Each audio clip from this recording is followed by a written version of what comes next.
Hey everyone. So, when we're looking at the dynamics of a group in the initial stage, it's important to understand that this is a time of establishment and not yet of deep work and transformation. So, this stage is like the foundation of a house. It's the groundwork that everything else will be built upon. So, key characteristics of a group during this phase includes nervousness, tentativeness, and often uncertainty. And that's because members might not fully understand what's expected of them or what they can expect from the group itself. The group may feel awkward or uncomfortable as participants are still figuring out how to relate to each other. So, it's pretty much about how much to share and how vulnerable they're willing to be. And then there's often a mix of anticipation and also hesitation. So during the initial stage, group leaders play a very pivotal role in setting the tone. They must establish a safe and welcoming environment for the group. And to do this, leaders must be able to model behaviors that foster trust and openness and respect. Establishing clear expectations about confidentiality, what happens in group stays in group, about participation and mutual respect from the very beginning can help alleviate some of the group members' anxiety. So, a clear structure should be communicated with everyone so that everyone is on the same page about what to expect during each session and what is expected from them. In this stage, group members are likely to feel some level of discomfort, as I was stating earlier, and that's completely normal. This discomfort usually arises from uncertainty of what others will think of them and whether or not they'll be judged. So people may hesitate to speak up or to share too much, and that is perfectly okay as well. It's important for leaders to allow the group to proceed at its own pace. The task of group leader is to create a supportive and non-judgmental environment that makes it easier for members to be able to take emotional risks. Now, part of those risks is dealing with conflict. And dealing with conflict early in the group process is something that leaders have to anticipate and address with care. So, conflict in a group is pretty much inevitable, guys. So, after all, when we think about it, people are very different in terms of their personalities, in terms of their values, in terms of the backgrounds that they're coming from. And they're coming in together to be able to explore sensitive topics. So while it's tempting to avoid conflict, doing so would be a disservice to the group itself. So leaders need to be able to confront conflict directly, but in a way that is respectful and productive. Early conflict can be a sign that the group is starting to engage with each other and can be an opportunity in itself for growth. It's just important that you address it whenever it arises. So, one of the most important things that we have to talk about whenever it comes to managing conflict is setting up guidelines for healthy communication right from the start. So, this means being able to teach members how to express their feelings without blaming others, listening actively, and avoiding interruptions. So when conflict arises, the leader should be able to address it quickly by bringing into the open and helping members express their feelings in a non-confrontational way. So the leader can model the appropriate way to work through conflict, and they can do this by being calm and composed and non-judgmental. And in some cases, it might be necessary to help the group process misunderstandings or miscommunications that may be fueling the conflict itself. But by addressing these issues early, the leader prevents the conflict from escalating into something disruptive or toxic for the group itself. And a helpful framework for establishing trust in a group can be broken down into several different components. So, the first component is transparency. So, leaders need to be open about their roles and about what they expect from the group itself. This includes explaining the group's goals and the structure of the sessions and how confidentiality will be handled.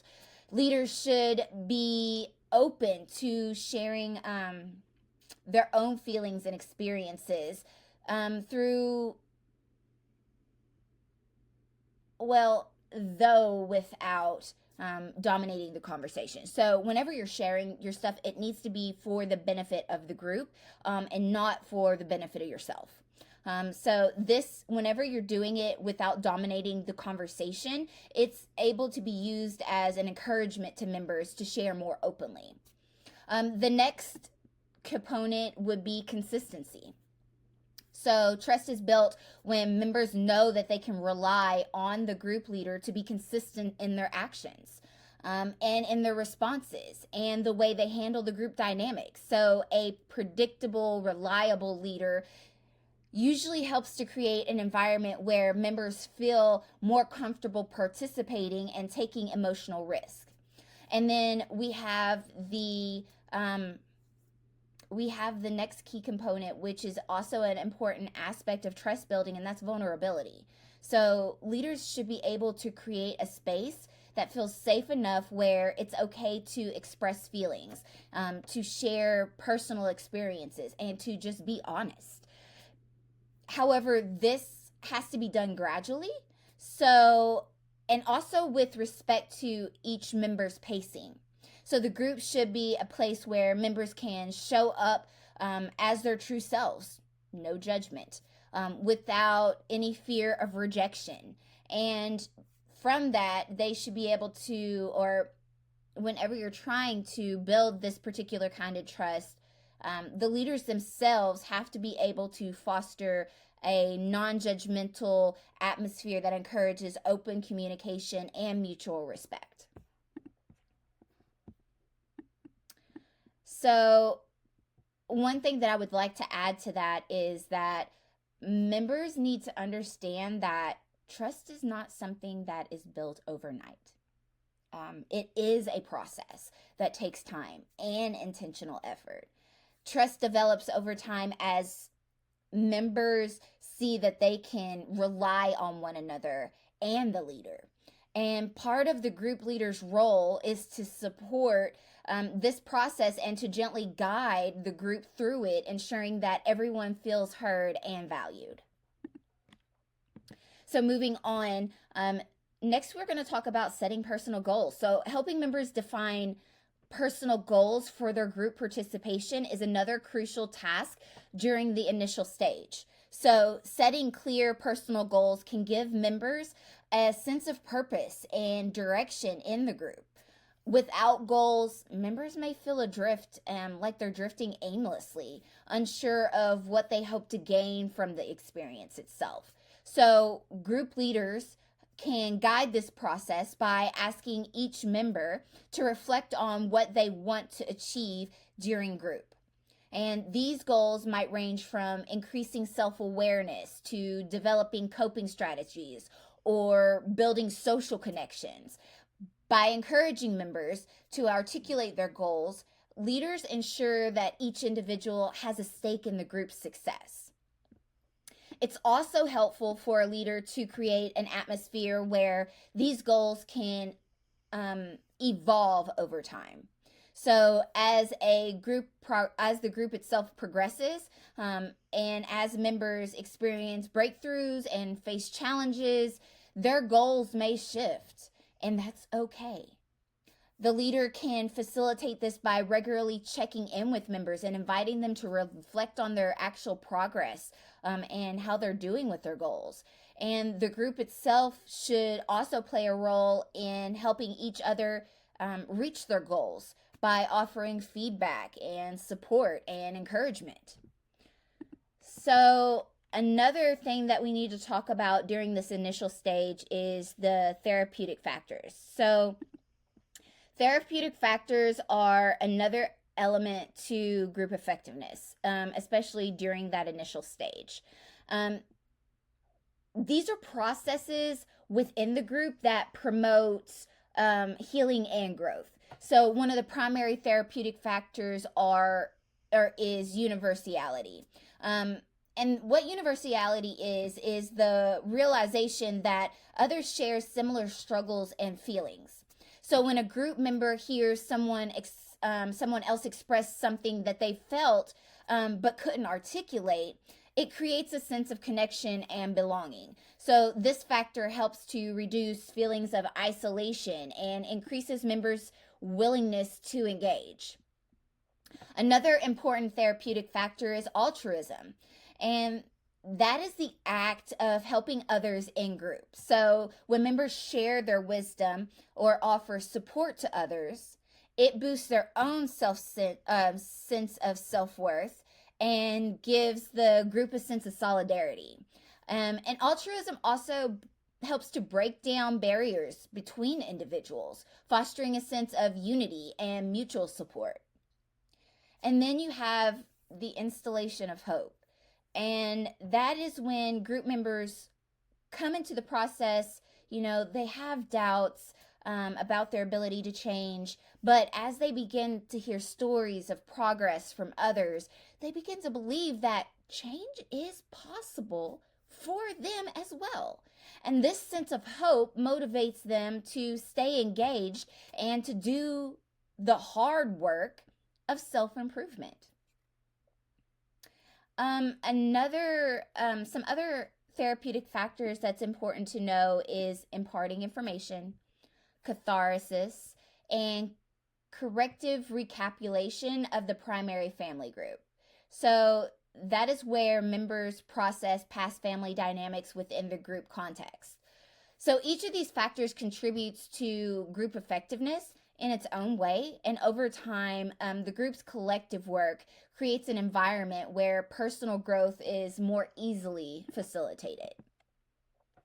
So, research findings on effective therapeutic relationships consistently emphasize the importance of strong empathetic connection between the group leader and the members. So, studies have shown that clients who feel heard, understood, and respected by their group leader are more likely to engage in the therapeutic process and experience positive outcomes. So, in fact, one of the most significant factors in successful group therapy is the leader's ability to create a relationship characterized by warmth, empathy, and authenticity.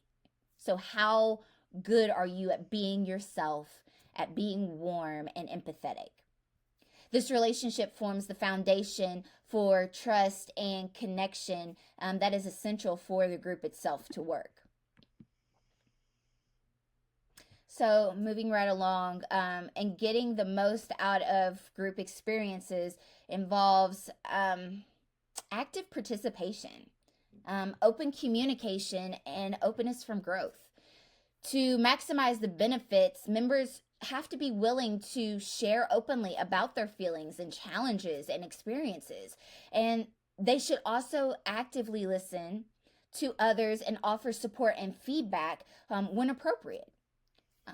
At the same time, it's essential for members to respect group norms, such as confidentiality, as we've gone over many times, and mutual respect, in order to foster an atmosphere of both safety and trust. So for leaders, it's important to create an environment that encourages active participation. This might mean using icebreakers or structured activities to engage quieter members, or asking thought-provoking questions to stimulate discussion, or asking a question and going around the room and making each person take a turn at answering the question. Group leaders also should be attentive to the needs of the group itself, and be able to adjust the flow of the session accordingly. So it's also helpful to do regular check-ins with the group to gauge how people are feeling and if they're getting what they need from the experience itself. As we know, co-leadership is not without its issues, even during this stage. So one of the more common challenges that they face is differing leadership styles. So one co-leader may be more structured and directive, while the other may lean toward a more permissive, hands-off, laissez-faire type of leadership style. This can create tension or confusion for the group itself. So it's essential that co-leaders discuss their individual styles beforehand, and establish clear communication and unified approach to leadership. Another issue that arises during this stage with co-leaders is role confusion. So in some cases, one co-leader may dominate the group, or both co-leaders might try to lead at the same time. That doesn't work. It creates confusion for the members. So co-leaders need to be able to clarify their roles early on, making sure that each person understands their responsibilities and areas of focus. This could include who will facilitate the group discussion, who will handle any different situations, who will manage the logistics. Co-leaders also face the challenge of handling group dynamics. So sometimes one co-leader may form a closer relationship or closer connection with certain members, which can lead to perceptions of favoritism or exclusion. Co-leaders need to remain aware of this dynamic and work together to ensure that all members feel equally valued. So finally, let's talk about the opening and closing of group sessions, because this is an important task that shapes the group experience itself. So the opening sets the tone for the session itself, and it's important to introduce the focus for the day and help members get settled. And this could involve brief check-ins or icebreaker activity.